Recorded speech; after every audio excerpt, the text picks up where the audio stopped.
Hello, good morning. Welcome to Learning now.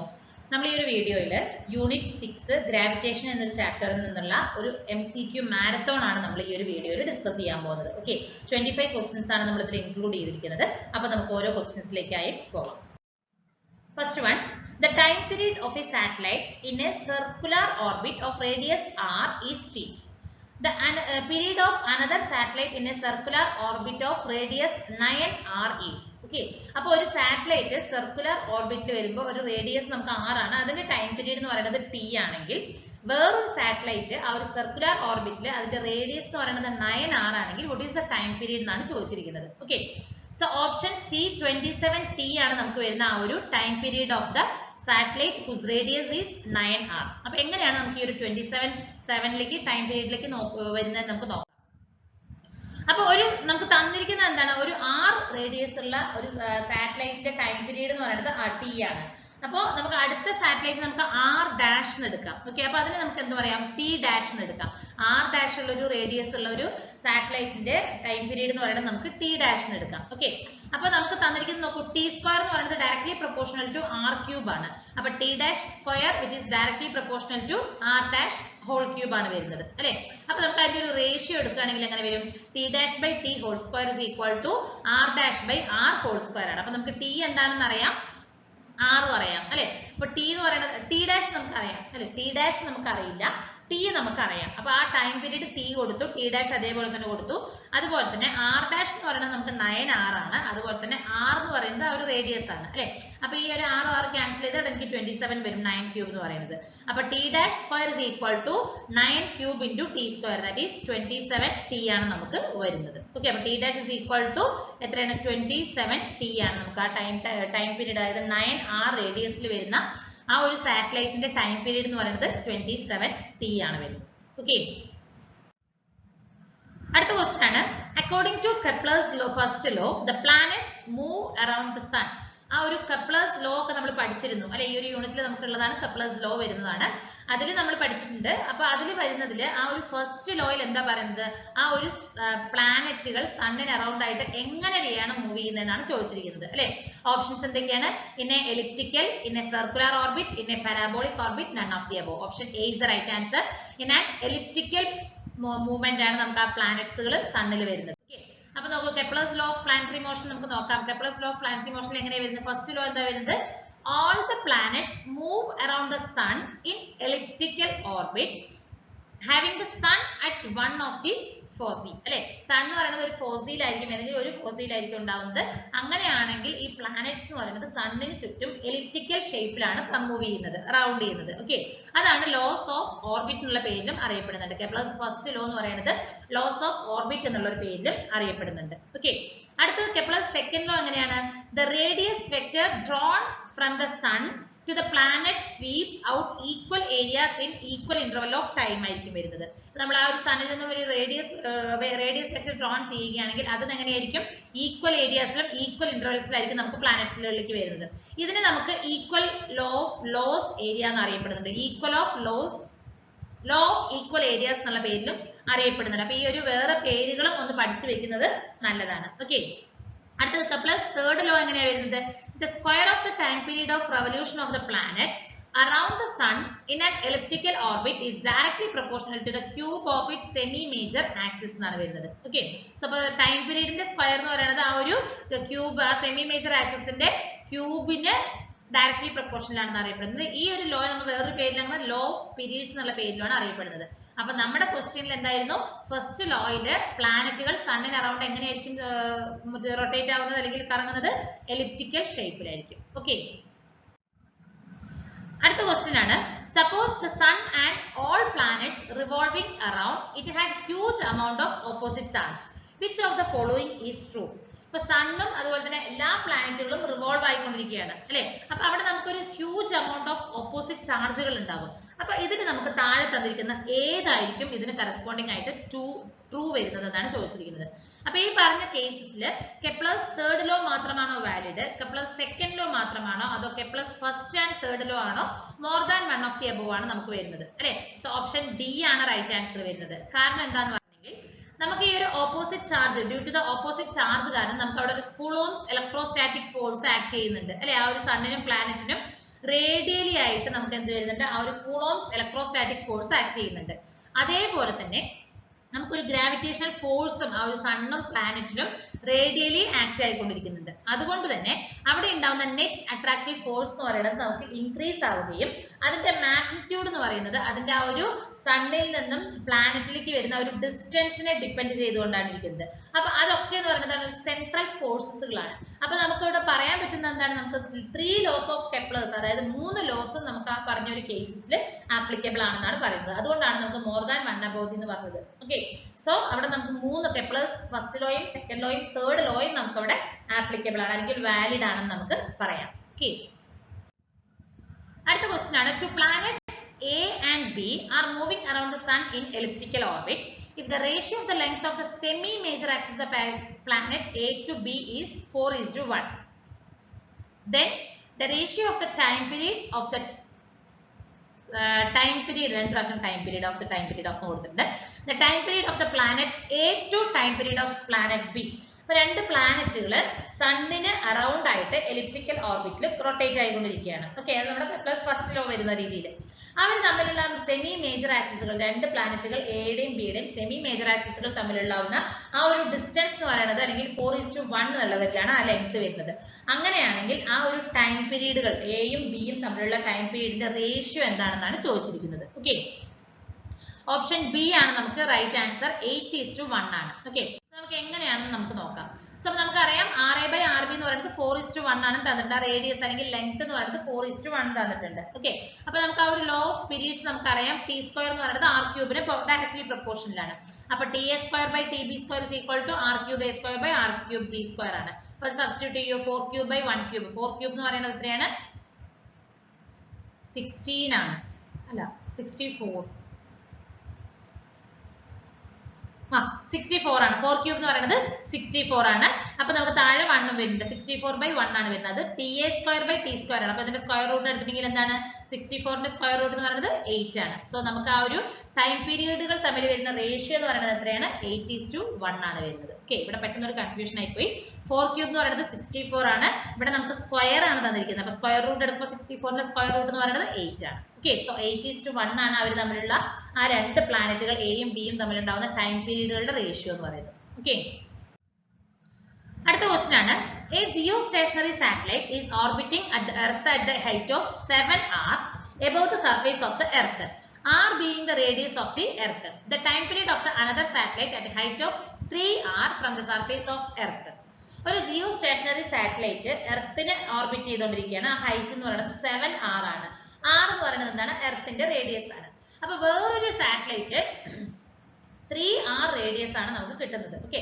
ആ ഒരു 3r റേഡിയസിൽ വരുന്ന സാറ്റലൈറ്റിന്റെ ടൈം പീരീഡ് എത്രയാണെന്നാണ് ചോദിച്ചിരിക്കുന്നത് ഓക്കെ സോ ഓപ്ഷൻ സി ആണ് റൈറ്റ് ആൻസർ 6√2 hours ആണ് നമുക്ക് അവിടെ ആ ഒരു 3r എന്ന് പറയുന്ന ഹൈറ്റിൽ ആ ഒരു ഹൈറ്റിൽ റൗണ്ട് ചെയ്തുകൊണ്ടിരിക്കുന്ന സാറ്റലൈറ്റിന്റെ ടൈം പീരീഡ് എന്ന് പറയുന്നത് ഓക്കെ അപ്പൊ എങ്ങനെയാണ് നമുക്ക് നോക്കാം ആദ്യം നമുക്ക് എന്താണ് നോക്കുന്നത് the radius of the geostationary satellite എന്ന് പറയുന്നത് r1 which is equal to r plus 7r ആണ് വരുന്നത് അല്ലെ r എന്ന് പറയുന്നത് റേഡിയസ് ഓഫ് ദ എർത്തും ആ ഒരു 7r ആണ് നമുക്ക് അതിന്റെ ഹൈറ്റ് വന്നിരിക്കുന്നത് അപ്പൊ ആ ഒരു t1 എന്ന് പറഞ്ഞ ഒരു സാറ്റലൈറ്റിന്റെ ടൈം പീരീഡ് എത്രയാണ് 24 hours ആണ് കിട്ടുന്നത് അപ്പൊ സെക്കൻഡ് സാറ്റലൈറ്റിനെ കൺസിഡർ ചെയ്യുമ്പോൾ എങ്ങനെ വരും r plus 3r ആണ് നമുക്ക് തന്നിരിക്കുന്നത് 4 ആണ് അപ്പൊ r എന്ന് പറയുന്നതാണ് റേഡിയസ് ഓഫ് ദ എർത്ത് ആണ് നമുക്ക് അവർ തമ്മിലുള്ള റിലേഷൻഷിപ്പ് കണ്ടുപിടിക്കണം അല്ലെ റേഡിയസ് ഓഫ് ദ സാറ്റലൈറ്റും ടൈം പീരീഡ് തമ്മിലുള്ള റിലേഷൻ എന്ന് പറയുന്നത് എന്താണ് t which is equal to 2π square root of r³/gm ആണ് നമുക്കറിയാം t² എന്ന് പറയുന്നത് ഡയറക്ട്ലി പ്രൊപ്പോർഷണൽ ടു r³ ആണ് അല്ലെ സോ അപ്പൊ t2/t1 is equal to square root of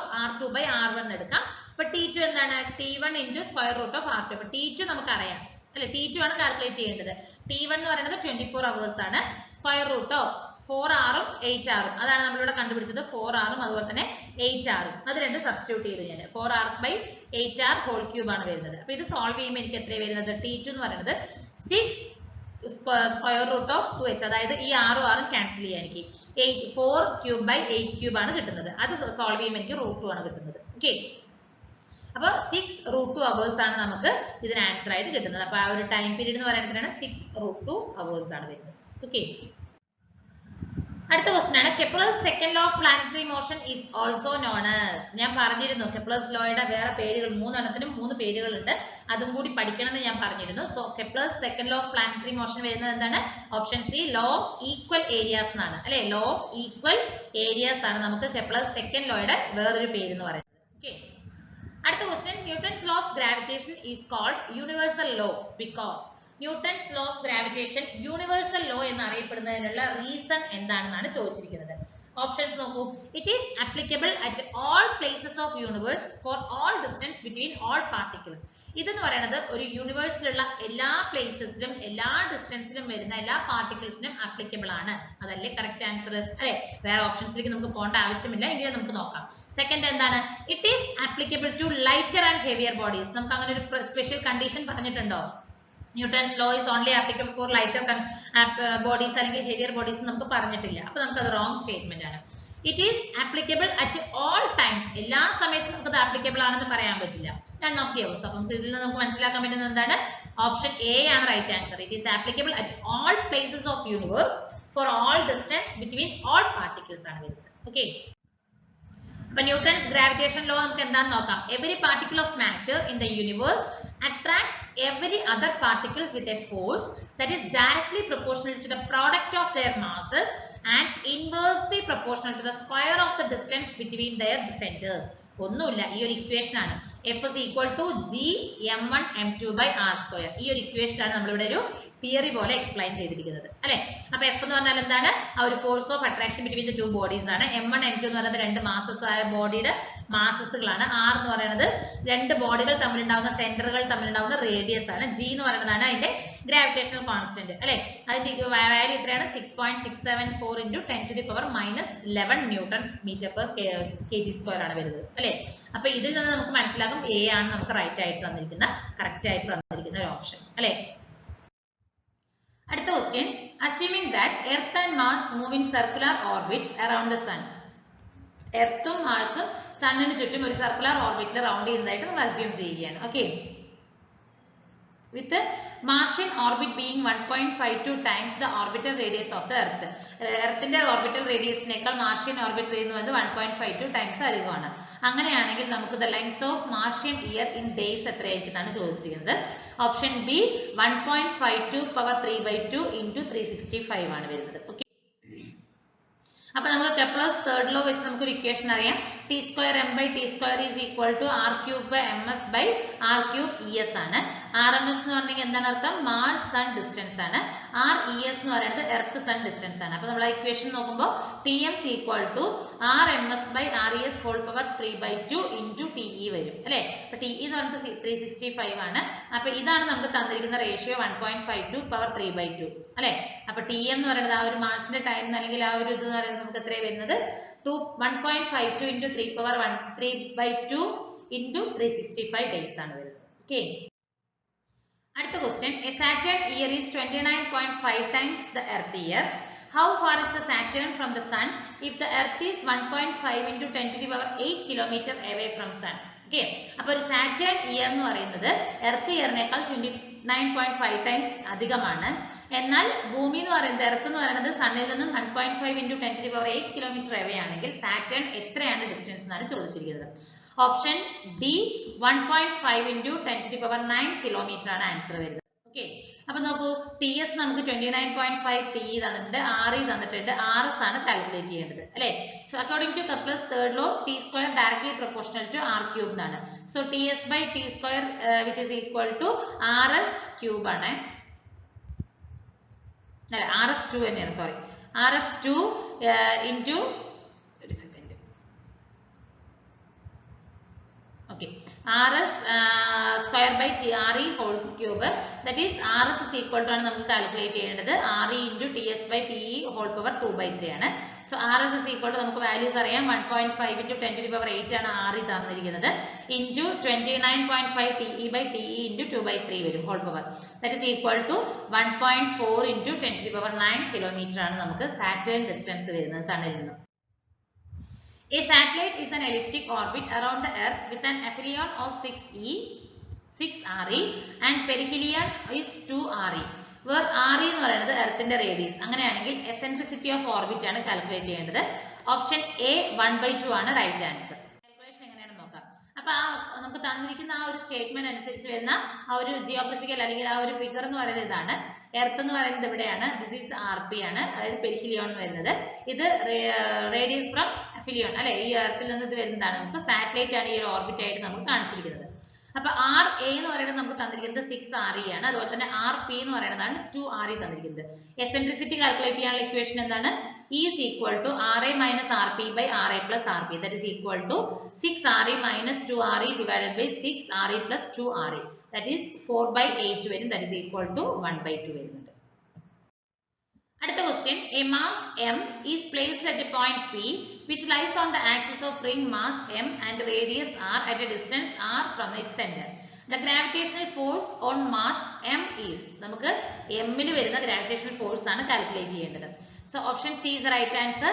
G(mm)/2√2 r² ആണ് വരുന്ന ആൻസർ. ഓക്കെ, അപ്പൊ നമുക്ക് ആ ഒരു അക്കോർഡിംഗ് ടു സിറ്റുവേഷൻ അനുസരിച്ച് ഫിഗർ നോക്കൂ. Gravitational force on an object m at a point P at a distance d from center O. O യിൽ നിന്ന് d ഡിസ്റ്റൻസിൽ P എന്ന് പറഞ്ഞ പോയിന്റിലാണ് ഈ പറയുന്ന m മാസ് ഉള്ളത് അല്ലെ. ആ സർക്കുലർ ഇതിന്റെ റേഡിയസ് ആണ് ക്യാപിറ്റൽ R. ഇതിന്റെ മാസ് എന്ന് പറയുന്നത്, ഈ ഒരു ഓർബിറ്റിന്റെ മാസ് എന്ന് പറയുന്നത് ക്യാപിറ്റൽ M ആണ്. അപ്പൊ നമുക്ക് വരുന്ന ഫോഴ്സിന്റെ ഇക്വേഷൻ എന്താണ്? G(mm)d divided by r² plus d² whole power 3/2 ആണ്. When d is equal to r ആണെങ്കിൽ നമുക്ക് വരുമ്പോൾ ഇവിടെ രണ്ടും r ആയിട്ട് വരും അല്ലെ. So G(mm)r/2 r² whole power 3/2. അപ്പൊ ഇതിനെ സ്പ്ലിറ്റ് ചെയ്തിട്ടുണ്ടെങ്കിൽ G(mm)r/2 power 3/2 r³ വരും. അപ്പൊ ഇവിടുത്തെ ഈ ഒരു ആറും ഇതിലുള്ള ക്യൂബിലുള്ളത് മാറ്റി സ്ക്വയർ വരും ഇവിടെ. സോ G(mm)/2√2 r² വരും. This is the final answer.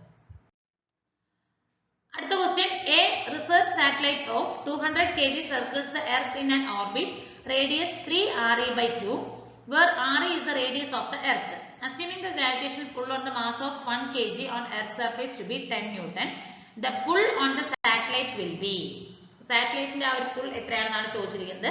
1 kg മാസുള്ള എർത്തിലേക്ക് വരുന്ന പുൾ എന്ന് പറയുന്നത് 10 ന്യൂട്ടൺ ആണ് വരുന്നത്. ഓക്കെ, മാസ് 200 kg ആണ് നമുക്ക് തന്നിരിക്കുന്നത്. സോ ഓപ്ഷൻ ബി 889 ന്യൂട്ടൺ ആണ് ആൻസർ. നമുക്ക് കാൽക്കുലേഷൻ നോക്കാം.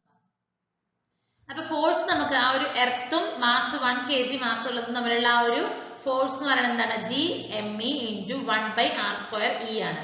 M എന്ന് പറഞ്ഞാൽ എർത്തിന്റെ മാസ് ആണ്, R എന്ന് പറയുന്നത് radius of the earth respective ആണ് അല്ലെ. അപ്പൊ force between earth and satellite എന്ന് പറയുമ്പോൾ നമുക്ക് എത്രയാണ്? 200 ആണ് സാറ്റലൈറ്റിന്റെ വെയിറ്റ് തന്നിരിക്കുന്നത്. So F' is equal to G(me) × 200 by അതിന്റെ ഡിസ്റ്റൻസ് എന്ന് പറയുന്നത് 3/2 RE whole square ആണ്. അപ്പൊ നമുക്ക് ഇക്വേഷൻ 2നെ 1 കൊണ്ട് ഡിവൈഡ് ചെയ്തിട്ടുണ്ടെങ്കിൽ F'/F വരും. ദാറ്റ് ഈസ് ഈക്വൽ ടു 800/9 വരും അല്ലെ. കാരണം നമുക്ക് ഈ സെയിം ടേംസുകളൊക്കെ ക്യാൻസൽ ആയി പോകും. അപ്പൊ 800/9 വരും. ദാറ്റ് ഈസ് 2 എന്നുള്ളത് 4 ആകും. 4 × 2 8 വരും. താഴെ 3² 9 വരും അല്ലെ. അപ്പൊ F'/F എന്ന് പറയുന്നത് 800F/9 വരും. ദാറ്റ് ഈസ് F'/F ആണ് 800/9. F' is equal to 800F/9 വരും.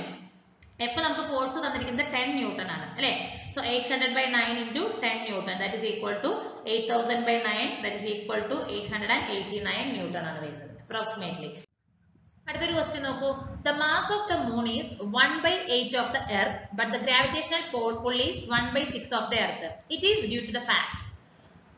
മൂണിന്റെ മാസ് എന്ന് പറയുന്നത് എർത്തിന്റെ 1/8 ആണ്, പക്ഷെ ഗ്രാവിറ്റേഷണൽ പുൾ എന്ന് പറയുന്നത് 1/6 ഓഫ് എർത്ത് ആണ്. അത് എന്തുകൊണ്ടാണെന്നാണ് ചോദിച്ചിരിക്കുന്നത്. ഓപ്ഷൻസ് നോക്കൂ.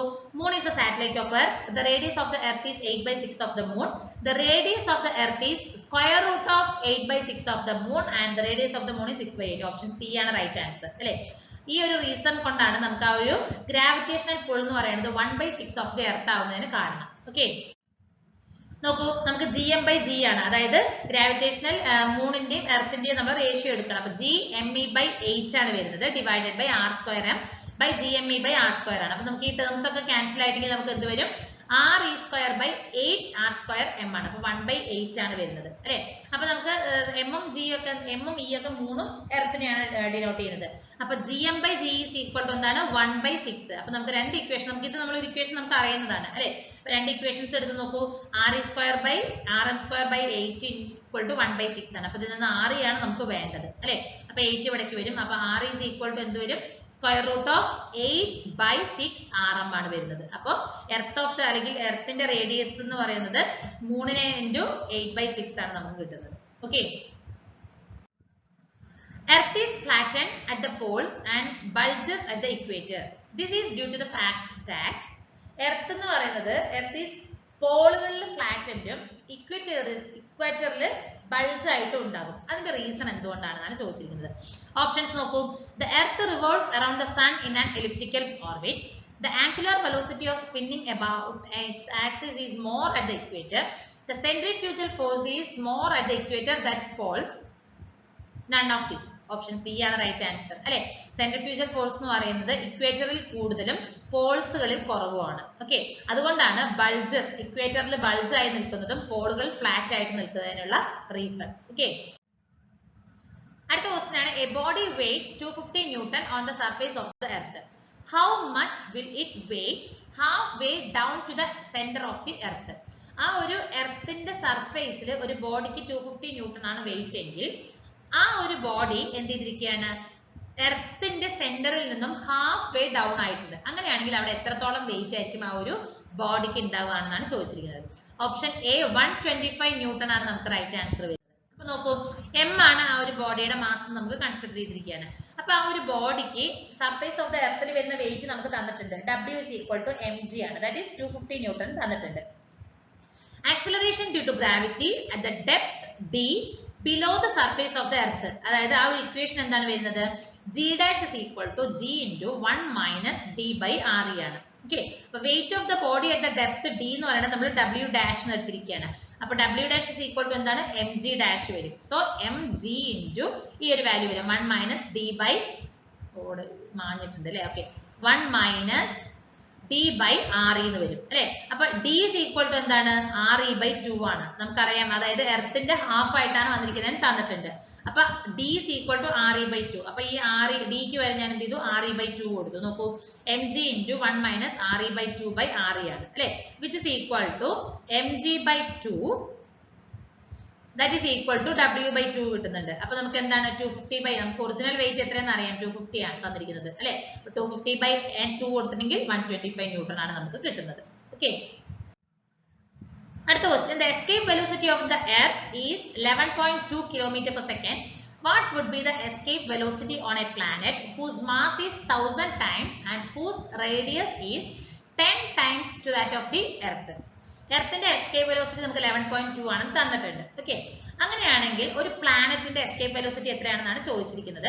അതിന് ചില കണ്ടീഷൻസ് തന്നിരിക്കുന്നതാണ്. അതിന്റെ മാസ് എന്ന് പറയുന്നത് എർത്തിന്റെ മാസിനേക്കാൾ 1000 ടൈംസ് കൂടുതലാണ്. അതുപോലെ തന്നെ റേഡിയസ് എന്ന് പറയുന്നത് എർത്തിന്റെ റേഡിയസിനേക്കാൾ 10 ടൈംസ് കൂടുതലാണ്.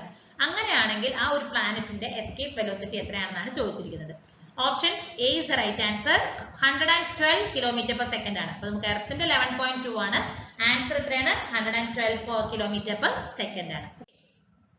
അപ്പൊ നോക്കൂ, എസ്കേപ്പ് വെലോസിറ്റി എന്ന് പറഞ്ഞാൽ എന്താണ്? The lowest velocity that a body must have in order to escape the gravitational attraction of the particular planet. ഒരു പർട്ടിക്കുലർ പ്ലാനറ്റിന്റെ ഗ്രാവിറ്റേഷണൽ അട്രാക്ഷനിൽ നിന്നും എസ്കേപ്പ് ആകുന്നതിന് ഒരു ബോഡിക്ക് ആവശ്യമായ ലോവസ്റ്റ് വെലോസിറ്റിനെയാണ് നമ്മൾ എസ്കേപ്പ് വെലോസിറ്റി എന്ന് പറയുന്നത്. ഓക്കെ, അപ്പൊ അതിന്റെ equation v is equal to square root of 2gr ആണ്. വേർ g എന്ന് പറഞ്ഞാൽ എന്താണ്? gm/r². g എന്ന് പറഞ്ഞാൽ ഗ്രാവിറ്റേഷണൽ കോൺസ്റ്റന്റ്, r എന്ന് പറയുന്നത് റേഡിയസ് ഓഫ് ദി എർത്ത് ആണ്, m എന്ന് പറയുന്നത് മാസ് ഓഫ് ദി എർത്ത് ആണ്. എസ്കേപ്പ് വെലോസിറ്റി നമുക്ക് തന്നിട്ടുണ്ട്. എർത്തിന്റെ എത്രയാണ്? 11.2 km/s ആണ് അല്ലെ. അപ്പൊ നമുക്ക് എർത്തിന്റെ മാസ് m ആണെങ്കിൽ ആ പ്ലാനറ്റിന്റെ മാസ് എന്താണ്? 1000 m ആണെന്ന് പറഞ്ഞിട്ടുണ്ട്. അതായത് മാസ് ഓഫ് ദി എർത്തിനേക്കാൾ 1000 ടൈംസ് അധികമാണെന്ന് പറഞ്ഞിട്ടുണ്ട്. അതേപോലെ റേഡിയസ് r ആണെങ്കിൽ ആ ഒരു പ്ലാനറ്റിന്റെ റേഡിയസ് എത്രയാണ്? 10r ആണ്, 10 ടൈംസ് അധികമാണെന്നും പറഞ്ഞിട്ടുണ്ട്. അപ്പൊ നമുക്ക് ആ ഒരു എർത്തിന്റെ എസ്കേപ്പ് വെലോസിറ്റിക്ക് ഇക്വേഷൻ നമുക്ക് എന്താണ്? v is equal to square root of 2gr ആണ്. g എന്ന് പറഞ്ഞാൽ gm/r² ആണ്. അപ്പൊ r r ക്യാൻസൽ ചെയ്യും. അപ്പൊ gm/r വരുന്നുണ്ട്. നമുക്ക് തന്നിട്ടുണ്ട് v is equal to 11.2 kilometers തന്നിട്ടുണ്ട് അല്ലെ. അപ്പൊ നമുക്ക് ആ ഒരു പ്ലാനറ്റിന്റെ എസ്കേപ്പ് വെലോസിറ്റി കാൽക്കുലേറ്റ് ചെയ്യാം. v is equal to 2 into g into m എത്രയാണ്? 1000 m/10r ആണ്. ഓക്കെ, അപ്പൊ ഇവിടുന്ന് ഞാൻ എനിക്ക് ഈ ഒരു 0യും അതുപോലെ തന്നെ ഈ ഒരു 1000ത്തെ 0യും ക്യാൻസൽ ചെയ്ത് സ്ക്വയർ റൂട്ട് ഓഫ് 10 എന്ന് പറയുന്നത് 100 എത്രയാണ്? 10 ആണ്. അപ്പൊ ഞാൻ 10 എടുത്തു. then 2gm/r ആണ്. അപ്പൊ ഈ 2gm/r എന്ന് പറയുന്നതാണ് എസ്കേപ്പ് വെലോസിറ്റി ഓഫ് എർത്തിന്റെ ഇക്വേഷൻ ആണ്. അത് നമുക്കറിയാം 11.2 ആണെന്ന്. അപ്പോൾ 10 into 11.2 സബ്സ്റ്റിറ്റ്യൂട്ട് ചെയ്യുമ്പോൾ എനിക്ക് എത്രയാണ് 112 km/s ആണ് അല്ലേ. അപ്പോൾ ഇത് അത്ര കോംപ്ലിക്കേറ്റഡ് ആയിട്ടുള്ള ഒരു പ്രോബ്ലം അല്ല, പക്ഷെ നമുക്ക് ആ ഇക്വേഷൻസും റിലേഷൻസും കണ്ടുപിടിക്കാൻ അറിയണം, എന്നാലേ നമുക്ക് ഈ ഒരു പ്രോബ്ലം ഈസി ആയിട്ട് സോൾവ് ചെയ്യാനായിട്ട് പറ്റുള്ളൂ. ഓക്കെ, അടുത്ത question, a particle on the earth surface is given a velocity equals to its escape velocity. Its total mechanical energy will be. ഒരു പാർട്ടിക്കിൾ എർത്ത് സർഫേസിൽ ഉണ്ടാവുന്ന ഒരു പാർട്ടിക്കിളിന് അതിന്റെ ഈക്വൽ ആയിട്ടുള്ള എസ്കേപ്പ് വെലോസിറ്റിക്ക് ഈക്വൽ ആയിട്ടുള്ള ഒരു വെലോസിറ്റി നമ്മൾ കൊടുത്തിരിക്കുകയാണ്. അങ്ങനെയാണെങ്കിൽ അവിടെ വരുന്ന ടോട്ടൽ മെക്കാനിക്കൽ എനർജി എന്തായിരിക്കും എന്നാണ് ചോദിച്ചിരിക്കുന്നത്. ഓപ്ഷൻസ് എന്തൊക്കെയാണ് തന്നിരിക്കുന്നത്? Negative, positive, 0, infinite. Option C ആണ് right answer. It's total mechanical energy will be 0. അത് എന്തുകൊണ്ടാണെന്ന് നമുക്ക് നോക്കാം. അപ്പോൾ ഒരു ടോട്ടൽ മെക്കാനിക്കൽ എനർജി എന്ന് പറഞ്ഞാൽ എന്താണ്? The sum of the kinetic energy and potential energy ആണ് അല്ലേ. അപ്പോൾ E is equal to KE plus U ആണ്. അപ്പോൾ half mv² plus minus gm/r into m. നമ്മൾ ഇക്വേഷൻസ് ഒക്കെ നമ്മൾ പഠിച്ചിട്ടുണ്ട് അല്ലേ. അപ്പോൾ v എന്ന് പറഞ്ഞാൽ എന്താണ്? Escape velocity. അപ്പോൾ v is equal to square root of 2 gm/r എന്നുള്ളതും പഠിച്ചിട്ടുണ്ട്. അപ്പോൾ ഈ ഒരു v യുടെ വാല്യൂ നമ്മൾ എന്ത് ചെയ്തിരിക്കുകയാണ്? ഈ ഇക്വേഷൻസിൽ സബ്സ്റ്റിറ്റ്യൂട്ട് ചെയ്യുകയാണ്. ഓക്കെ, അപ്പോൾ E is equal to half m into v² എന്ന് പറയുമ്പോൾ square root of 2 gm/r whole square plus minus gm/r into m വരും, which is equal to half 2 gm/r into m minus എത്ര വരുന്നുണ്ട് ഇവിടെ നമുക്ക്? gm/r into m. അപ്പൊ എനിക്ക് ഈ ഒരു 2 ഉം ക്യാൻസൽ ചെയ്യും. gm/r m minus gm/r into m. അപ്പൊ രണ്ടും കൂടി മൈനസ് ചെയ്തിട്ട് നമുക്ക് എന്താ വരുന്നത്? which is equal to 0. Total mechanical energy നമുക്ക് എത്രയാണ് വരുന്നത്? 0 ആണ് വരുന്നത്. ഓക്കെ, അടുത്ത question, the gravitational force between two objects is F. If the masses of both objects are half without changing the distance between them, then the gravitational force would become. ഒരു രണ്ട് ഒബ്ജക്റ്റുകളുടെ gravitational force നമുക്ക് F ആണ്. രണ്ട് ഒബ്ജക്റ്റുകളുടെയും masses എന്ന് പറയുന്നത് നമ്മൾ half ആക്കിയിരിക്കണം. പക്ഷെ അവരുടെ ഡിസ്റ്റൻസ്, ആ രണ്ട് ബോഡികൾ തമ്മിലുള്ള ഡിസ്റ്റൻസിൽ ചേഞ്ച് വരാതെ മാസുകളാണ് റെഡ്യൂസ് ചെയ്തിരിക്കുന്നത് ഹാഫ് ആയിട്ട്. അങ്ങനെയാണെങ്കിൽ ഗ്രാവിറ്റേഷണൽ ഫോഴ്സ് എന്താകുന്നതാണ് ചോദിച്ചിരിക്കുന്നത്. ഓപ്ഷൻസ് എന്തൊക്കെയാണ്? F/4, F/2, F, none of the above. Option A ആണ്. അതായത് ഗ്രാവിറ്റേഷണൽ ഫോഴ്സ് എന്ന് പറയുന്നത് 1/4 ആകും. ഓക്കെ, ഓൾറെഡി ഉണ്ടായിരുന്ന ഫോഴ്സിന്റെ 1/4 ഫോഴ്സ് ആകും, ഗ്രാവിറ്റേഷണൽ ഫോഴ്സ് ആകും. ഓക്കെ, അപ്പൊ അതെങ്ങനെയാണെന്ന് നമുക്ക് നോക്കാം. അപ്പൊ യൂണിവേഴ്സൽ ഗ്രാവിറ്റേഷണൽ ഫോഴ്സ് നമുക്ക് അറിയുന്നതാണ്. ആ ഒരു ഇക്വേഷൻ എന്താണ്? F is equal to Gm1m2/r² ആണ്. m1 m2 എന്ന് പറയുന്നത് രണ്ട് മാസുകളാണ്. G എന്ന് പറയുന്നത് ഗ്രാവിറ്റേഷണൽ കോൺസ്റ്റന്റ് ആണ്. R എന്ന് പറയുന്നത് ഡിസ്റ്റൻസ് ബിറ്റ്വീൻ ദെയർ സെഗ്മെന്റ്സ് ആണ്. ഞാൻ റിപ്പീറ്റ് ആയിട്ട് ലോ പറയാതെ നമ്മൾ പഠിച്ചിട്ടുണ്ട് അല്ലെ. റിപ്പീറ്റ് ആയിട്ട് അത് പറയുന്നത് ടൈം എക്സ്റ്റെൻഡ് ആയിക്കൊണ്ടിരിക്കുകയാണ് ചെയ്യുന്നത്, അതുകൊണ്ടാണ് കേട്ടോ. സോ നമുക്കറിയാം രണ്ട് ഒബ്ജക്റ്റുകളുടെ ഇക്വേഷൻ എന്താണ്? Gm1m2/r² ആണ്. അപ്പൊ m1m2/r². അപ്പൊ രണ്ടിന്റെയും മാസ് എന്താ ചെയ്തിരിക്കുന്നത്? ഹാഫ് ആക്കിയിരിക്കുകയാണെന്ന് പറഞ്ഞു അല്ലെ. റേഡിയസിൽ വ്യത്യാസം വന്നിട്ടില്ല, മാസ് ആണ് റെഡ്യൂസ് ആക്കിയിരിക്കുന്നത്. So Gm1/2 m2/2/r², which is equal to Gm1m2/4r² ആണ്. അപ്പൊ ഈ Gm1m2/r² എന്ന് പറയുന്നത് F ആണ്. അപ്പൊ F into 1/4 അല്ലെ. 1/4 into Gm1m2/r ആണ്. അപ്പോൾ ഫോഴ്സ് എന്ന് പറയുന്നത്, അതായത് പുതിയ ഫോഴ്സ് നമുക്ക് എന്തായിട്ടാണ് വരുന്നത്? 1/4 ഓഫ് ഒറിജിനൽ ഫോഴ്സ് ആണ് വരുന്നത്. ഓക്കെ, അടുത്തൊരു question, the intensity of the gravitational field of the earth is maximum at the dash. Gravitational ഫീൽഡിന്റെ ഇന്റൻസിറ്റി മാക്സിമം എർത്തിൽ എവിടെയായിരിക്കും? എർത്തിന്റെ ഏത് ഭാഗത്തായിരിക്കും? സർഫേസ് ഓഫ് ദ എർത്തിലായിരിക്കോ, പോൾസിലായിരിക്കോ, സെന്റർ ഓഫ് ദ എർത്തിലായിരിക്കോ, ഇക്വേറ്ററിലായിരിക്കോ? ഓപ്ഷൻ ബി ആണ് റൈറ്റ് ആൻസർ. അറ്റ് ദ പോൾസിലായിരിക്കും നമുക്ക് ഗ്രാവിറ്റേഷണൽ ഫീൽഡിന്റെ ഇന്റൻസിറ്റി മാക്സിമം ഉണ്ടാകുന്നത്. ഓക്കെ, കാരണം എന്താണെന്ന് നോക്കുകയാണെങ്കിൽ ഇത് ജിയുടെ വാല്യൂ ഡിക്രീസ് ആകും, ആ ഒരു ഹൈറ്റിനനുസരിച്ച് ഡിക്രീസ് ആകും. അതുപോലെ തന്നെ എർത്തിന്റെ ഡെപ്ത്, ആ ഒരു എർത്ത് സർഫേസിൽ നിന്നുള്ള ഡെപ്തിനനുസരിച്ചും ജിയുടെ വാല്യൂ ഡിക്രീസ് ആകും. ഓക്കെ, അപ്പോൾ ഒരു ഗ്രാവിറ്റേഷണൽ ഫീൽഡ്, ആ ഒരു എർത്തിൽ വരുന്ന ഗ്രാവിറ്റേഷണൽ ഫീൽഡ് ഇന്റൻസിറ്റി മാക്സിമം വരുന്നത് പോളിലായിരിക്കും. ഏറ്റവും മിനിമം എവിടെയാണെന്ന് ചോദിച്ചാൽ ഇക്വേറ്ററിലായിരിക്കും. ഓക്കെ, അപ്പൊ G എന്ന് പറയുന്നത് എർത്തിന്റെ റൊട്ടേഷൻ ഓഫ് ദ എർത്ത് കാരണം ഡിക്രീസ് ആയിക്കൊണ്ടിരിക്കും. So the angular speed of the earth എന്ന് പറയുന്നത് ഇൻക്രീസ് ആവുകയും വാല്യൂ ഓഫ് G എന്ന് പറയുന്നത് ഡിക്രീസ് ആകും. അതേപോലെ തന്നെ തിരിച്ചും വരും അല്ലെ. മറ്റേ ആംഗുലർ സ്പീഡ് ഡിക്രീസ് ആവുകയും ജിയുടെ വാല്യൂ ഇൻക്രീസ് ആകും. അപ്പൊ നമുക്ക് പോൾസിലായിരിക്കും maximum intensity of the gravitational field ഉണ്ടാകുന്നത്. ഓപ്ഷൻ ബി ആണ് റൈറ്റ് ആൻസർ. അടുത്ത ക്വസ്റ്റ്യൻ ആണ്, the gravitational force between the earth and the body is equal to the dash.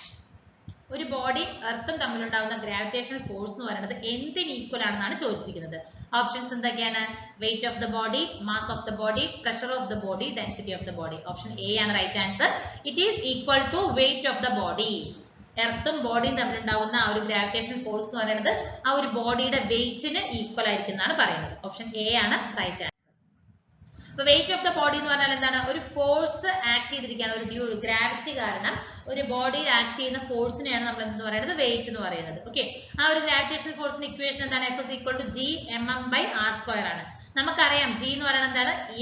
Gm/r² ആണ്. അപ്പൊ ഞാൻ അതിന് പകരം G സബ്സ്റ്റിറ്റ്യൂട്ട് ചെയ്താൽ mg എന്ന് വരും അല്ലെ. F = mg ആണെന്ന് നമുക്കറിയാം അല്ലെ. അപ്പൊ നമുക്ക് ആ ഒരു വെയിറ്റിന് എന്ന് പറയുന്നത് ആ ഒരു ബോഡിയുടെ അതിന് ഈക്വൽ ആയിട്ടാണ് നമുക്ക് കിട്ടുന്നത്. So the gravitational force between the body and earth എന്ന് പറയുന്നതാണ് ആ ഒരു വെയിറ്റ് ഓഫ് ദ ബോഡി എന്ന് നമുക്ക് പറയാം. ഓക്കെ, അടുത്ത question, which statement below is not correct? താഴെ തന്നിരിക്കുന്നതിൽ കറക്റ്റ് ആയിട്ടല്ലാത്ത സ്റ്റേറ്റ്മെന്റ് ഏതാണ്? Geostationary orbits typically have a rotation time of 90 minutes. നമുക്കത് പറയാൻ പറ്റില്ല അല്ലെ. 90 മിനിറ്റ്സ് ആയിരിക്കും ഒരു ടിപ്പിക്കൽ ടൈം എന്ന് പറയുന്നത്. അല്ല, അത് പറയാൻ പറ്റില്ല. ഇറ്റ്സ് നോട്ട് കറക്റ്റ് ആണ്. Communication satellites typically use a geostationary orbits. അത് നമുക്ക് പറയാം അല്ലെ. കമ്മ്യൂണിക്കേഷൻ സാറ്റലൈറ്റ്സ് നമ്മൾ ജിയോസ്റ്റേഷണറി ഓർബിറ്റ്സ് യൂസ് ചെയ്യുന്നുണ്ട്. Geostationary orbits rotate at the same speed as the earth. എർത്തിന്റെ സെയിം സ്പീഡിലാണ് റൊട്ടേറ്റ് ആയിക്കൊണ്ടിരിക്കുന്നത്. Polar orbits typically have the speed of 8 km/s. അത് നമുക്ക് ഏകദേശം കറക്റ്റ് ആയിട്ട് തന്നെയാണ് നമുക്ക് പറയുന്നത്. സോ അപ്പോൾ നമുക്ക് ഫസ്റ്റ് ഓപ്ഷൻ റോങ് ആയിട്ടാണ് തന്നിരിക്കുന്നത്. അടുത്ത ക്വസ്റ്റ്യൻ ആണ്, the ratio of kinetic energy and the potential energy of the satellite rotating around the earth. എർത്തിന് ചുറ്റും റൊട്ടേറ്റ് ആയിക്കൊണ്ടിരിക്കുന്ന സാറ്റലൈറ്റിന്റെ കൈനറ്റിക് എനർജി പൊട്ടൻഷ്യൽ എനർജി തമ്മിലുണ്ടാവുന്ന റേഷ്യോ എങ്ങനെയായിരിക്കും എന്നാണ് ചോദിച്ചിരിക്കുന്നത്. ഓക്കെ, ഓപ്ഷൻസ് എന്തൊക്കെയാണ്? 1:2, 2:1, 1:1, 1:4. Option A is the right answer.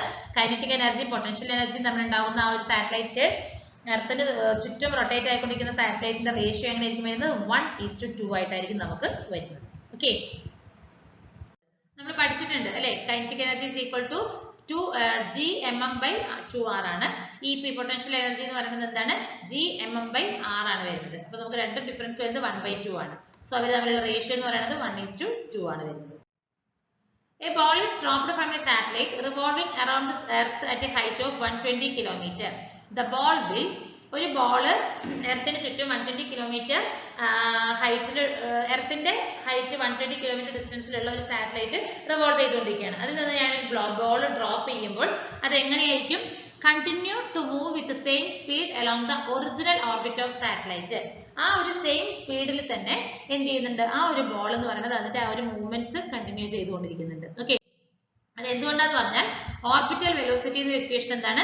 √Gmm/r ആണ്. അപ്പൊ ഇതിൽ നമുക്കറിയാം ഇതിന്റെ മാസ്, അതായത് ആ ഒരു സാറ്റലൈറ്റിന്റെ മാസ് എന്ന് പറയുന്നത് ഓർബിറ്റൽ വെലോസിറ്റിനെ ഡിപെൻഡബിൾ അല്ല അല്ലെ. അപ്പൊ സ്പീഡ് എന്ന് പറയുന്നത് നമുക്ക് സെയിം ആയിരിക്കും. മാസ് എത്രത്തോളം വ്യത്യാസം വന്നാലും മാസ് സ്പീഡിൽ നമുക്ക് ചേഞ്ച് വരുന്നില്ല. ഓക്കെ, സോ അപ്പൊ ആ ബോൾ എന്ന് പറയുന്നത് സെയിം സ്പീഡിൽ തന്നെ, ആ ഒരു സെയിം ഓർബിറ്റൽ വെലോസിറ്റിയിൽ തന്നെയായിരിക്കും അത് മൂവ് ചെയ്തുകൊണ്ടിരിക്കുന്നത്. ഓക്കെ, അടുത്ത ക്വസ്റ്റ്യൻ എന്താണ്?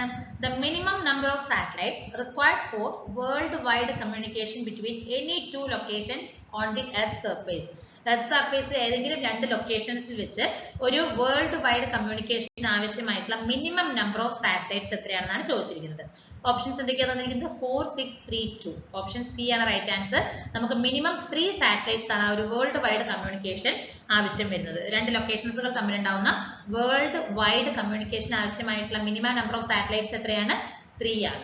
ഓക്കെ, അത് എന്തുകൊണ്ടാണെന്ന് ചോദിച്ചിട്ടുണ്ടെങ്കിൽ ഗ്ലോബൽ പൊസിഷനിങ് ആൻഡ് കമ്മ്യൂണിക്കേഷൻ എന്ന് പറഞ്ഞാൽ എന്താണ്? ബൈ മീൻസ് ഓഫ് സാറ്റലൈറ്റ് എന്ന് പറഞ്ഞാൽ സൈമൾട്ടേനിയസ് ഒബ്സർവേഷൻ ആണ് നമുക്ക് വേണ്ടത് അല്ലെ. ഒരു സാറ്റലൈറ്റിന്റെ അല്ല, നമ്പർ ഓഫ് സാറ്റലൈറ്റ് സൈമൾട്ടേനിയസ് ആയിട്ട് വർക്ക് ചെയ്താൽ മാത്രമാണ് നമുക്ക് ആ ഒരു ഗ്ലോബൽ പൊസിഷനും കമ്മ്യൂണിക്കേഷനും ഒക്കെ അച്ചീവ് ചെയ്യാനായിട്ട് പറ്റുള്ളൂ. ഓക്കെ, അപ്പോൾ നമുക്ക് നമ്പർ ഓഫ് സാറ്റലൈറ്റ് എന്ന് പറയുന്നത് ആ ഒരു ഡിഗ്രി ഓഫ് അക്യുറസിനെ ബേസ് ചെയ്തിട്ടാണ് നിൽക്കുന്നത്. ആ ഒരു ഡേറ്റയുടെ ഡിഗ്രി ഓഫ് അക്യുറസി അല്ലെങ്കിൽ ആ ഒരു പർപ്പസ് ഓഫ് അക്യുറസിനെ ബേസ് ചെയ്തിട്ടാണ് നമുക്ക് അവിടെ വരുന്നത്. ഓക്കെ, അപ്പൊ നമുക്ക് ഒരു ജിയോ സ്റ്റേഷനറി സാറ്റലൈറ്റിന് നമുക്ക് 1/3 ഓഫ് എർത്ത് സർഫേസ് ആണ് കവർ ചെയ്യാൻ പറ്റുള്ളൂ. അതായത് എർത്തിന്റെ 1/3 ഭാഗമാണ് ഒരു ജിയോ സ്റ്റേഷനറി സാറ്റലൈറ്റിന് കവർ ചെയ്യാനായിട്ട് പറ്റുള്ളൂ. ഓക്കെ, അപ്പൊ നമുക്ക് വേൾഡ് വൈഡ് കമ്മ്യൂണിക്കേഷൻ, അതായത് എർത്തിനെ മുഴുവനായിട്ട് കംപ്ലീറ്റ് ചെയ്യണമെങ്കിൽ 1/3 ഉള്ളത് പോലത്തെ 3 സാറ്റലൈറ്റ് വേണം അല്ലെ. അപ്പൊ 3 സാറ്റലൈറ്റ്സ് ആണ് നമുക്ക് ടോട്ടൽ, അതായത് ഒരു വേൾഡ് വൈഡ് കമ്മ്യൂണിക്കേഷന് വേണ്ടിയിട്ട് നമുക്ക് മിനിമം നമ്പർ ഓഫ് സാറ്റലൈറ്റ്സ് എന്ന് പറയുന്നത് 3 ആണ് വേണ്ടത്. ഓക്കെ, അപ്പൊ ഇത്രയും ക്വസ്റ്റ്യൻസ് ആണ് നമുക്ക് ഈ ഒരു ഗ്രാവിറ്റേഷൻ എന്ന് പറഞ്ഞ എർത്ത് സാറ്റലൈറ്റ്സ് എന്ന് പറഞ്ഞ ഒരു ടോപ്പിക്കിനെ ബേസ് ചെയ്തിട്ട് നമുക്ക് ഡിസ്കസ് ചെയ്യാനുള്ളത്. Thank you. ഓക്കെ, അപ്പോൾ ലാസ്റ്റ് ക്വസ്റ്റ്യൻ എന്താ നോക്കൂ. What is the source of energy for an artificial satellite? ഒരു ആർട്ടിഫിഷ്യൽ സാറ്റലൈറ്റിന്റെ സോഴ്സ് ഓഫ് എനർജി ഏതാണെന്നാണ് ചോദിച്ചിരിക്കുന്നത്. Options wind, hydro, solar, kinetic. നമുക്കറിയാം ഇറ്റ് ഈസ് അബ്സല്യൂട്ട്ലി സോളാർ ആയിരിക്കും അല്ലെ. സോളാറിൽ നിന്നുള്ള ആ ഒരു എനർജി യൂസ് ചെയ്തിട്ടായിരിക്കും ആർട്ടിഫിഷ്യൽ സാറ്റലൈറ്റ്സുകൾ വർക്ക് ചെയ്യുന്നത്. അതിന് ആവശ്യമായിട്ടുള്ള എനർജി ആവശ്യം വരുന്നത്. നമുക്കറിയാം 2 ടൈപ്സ് ഓഫ് സാറ്റലൈറ്റ്സ് ആണ് അല്ലെ. നാച്ചുറൽ സാറ്റലൈറ്റ്സും ഉണ്ട്, ആർട്ടിഫിഷ്യൽ സാറ്റലൈറ്റ്സും ഉണ്ട്. ആർട്ടിഫിഷ്യൽ സാറ്റലൈറ്റ്സിന്റെ എനർജി, സോഴ്സ് ഓഫ് എനർജി എന്ന് പറയുന്നത് ഇറ്റ് ഈസ് സോളാർ ആണ്. ഓക്കെ, അപ്പൊ ഇത്രയും ക്വസ്റ്റ്യൻസ് ആണ്, ഈ ഒരു 25 ക്വസ്റ്റ്യൻസ് ആണ് നമ്മൾ ഈ ഒരു യൂണിറ്റ് 6 ഗ്രാവിറ്റേഷൻ എന്ന് പറഞ്ഞിട്ടുള്ള ആ ഒരു ചാപ്റ്ററിനെ ബേസ് ചെയ്തിട്ട് MCQ മാരത്തോണിന് വേണ്ടിയിട്ട് ഡിസ്കസ് ചെയ്യാനുള്ളത്. Okay, thank you.